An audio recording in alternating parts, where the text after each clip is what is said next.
தாய்நாட்டை காக்க, தாய் மண்ணை காக்க தன்னுயிர் தந்த வரலாற்று நாயகர்களின் கதை.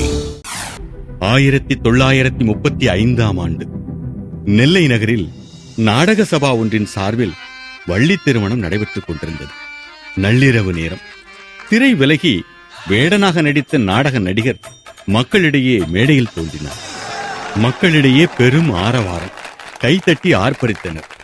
மேடையில் இருந்த அந்த நாடக நடிகர் குறிஞ்சி நிலத்தின் சிறப்பை பாடலாக பாட வேண்டும். அவரோ கொக்கு பறக்குதடி, வெள்ளை கொக்கு பறக்குதடி, கொக்கு என்றால் வெள்ளை கொக்கு, நம்மை கொள்ளையடிக்க வந்த கொக்கு, வர்த்தகம் செய்ய வந்த கொக்கு, பாலாட்ட பாக்கும் கொக்கு என்று பாடினார். மக்களிடையே எழுச்சி. அடுத்து அந்நிய நாட்டு துணியை பயன்படுத்தாதே என்று பாடுகிறார். கேட்டவர்கள் அவர்கள் சட்டையை கழற்றி அங்கேயே எரிக்கின்றனர். நாடகம் முடிந்து மேடையை விட்டு கீழே இறங்கி வரும் பொழுது காவல்துறை அவரை தடுத்து, ஆங்கில அரசுக்கு எதிராக பாடியதால் உங்களை கைது செய்கிறோம் என்று சொல்ல, அவரோ மேடையில் பாடியது எம்பெருமான் முருகன், அவனை கைது செய்யுங்கள் என்று கூறுகிறார்.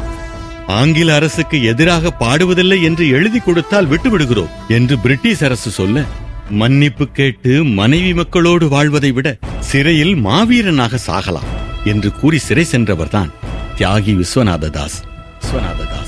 1940 டிசம்பர் 31ஆம் தேதி நாடக மேடையிலே ஆங்கில அரசை எதிர்த்து வசைபாடி ஆர்ப்பரித்து கத்தினார். தேசபக்தி பாடலை பாடிக்கொண்டிருந்த போதே மேடையிலேயே அவர் உயிர் பிரிந்தது. சுதந்திரத்தை பாடி பாடியே உயிர் விட்ட விஸ்வநாததாஸ் சுதந்திர இந்தியாவில் வீசும் காற்றில் கலந்து இன்னும் பாடிக்கொண்டே இருக்கிறார்.